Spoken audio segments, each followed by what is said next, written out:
There is a specific kind of loneliness that belongs to those born in the static between two worlds. It is the quiet ache of the translator who speaks two languages fluently but has no country to call their own. If you were born in the late 90s or the very early windows of the 2000s, you likely know this displacement well. You are the Zillennial, the generation of the in-between. You are the bridge that was built while the river was still changing its course, and now you find yourself standing in the center, watching both shores drift further away. You aren't quite a millennial.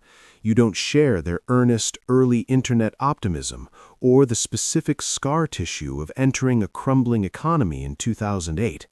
But you aren't quite Gen Z either.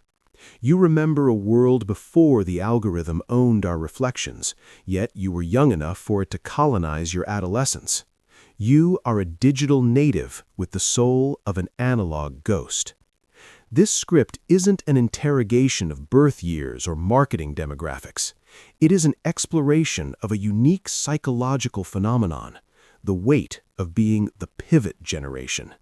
It is about the exhaustion of living in a state of perpetual cultural jet lag and the deep, often unvoiced feeling that you are too old for the new world and too young for the old one. To understand the Zillennial mind, we have to look at the concept of the sandcastles in the tide. Imagine building a home on a shoreline. For the Millennials, the tide was far out when they started. They had time to believe the sand was solid ground. For Gen Z, the tide was already high. They learned to swim before they learned to build. But for you, the Zillennial, you were halfway through your first tower when the water hit your ankles. You experienced the shift in real time. You are the only group that truly remembers the before while being forced to thrive in the after. This creates a psychological state known as ambiguous loss. Usually, we associate loss with a death or a clear ending, but for the Zillennial, the loss is the disappearance of a way of life that you barely got to taste. You remember the grainy texture of a physical world, the hum of a dial-up modem, the weight of a thick plastic DVD case, the freedom of being unreachable, but it was snatched away just as you were forming your identity. You were told you would have the stability of the past, but you were handed the volatility of the future. This creates a specific type of temporal dysphoria. You feel like you are running out of time because you were raised by parents and media that operated at a slower clock, but you are competing in a digital economy that moves at the speed of light. You feel 30 when you are 24. You feel like a relic while you are still in your prime. Let's talk about the filter of the self. Psychologically, your adolescence was a laboratory for a global experiment. You were the first generation to have your most awkward, vulnerable years documented in high definition. If a millennial made a mistake at 14, it lived in a blurry Polaroid in a shoebox. If you made a mistake at 14, it was likely indexed by a search engine. This led to the development of a hyper-vigilant ego. Because you bridge the gap between private and performative, you often struggle with a feeling of being watched even when you are alone. It's like living in a room with a two-way mirror. You know how to curate, how to pose, and how to speak the language of the algorithm, but there is a part of you, the analog part, that feels a deep, visceral shame for doing it. You are self-aware enough to hate the performance, but too integrated into the system to stop. It creates a splitting of the soul. One half of you is the savvy digital citizen, fluent in irony and trend cycles.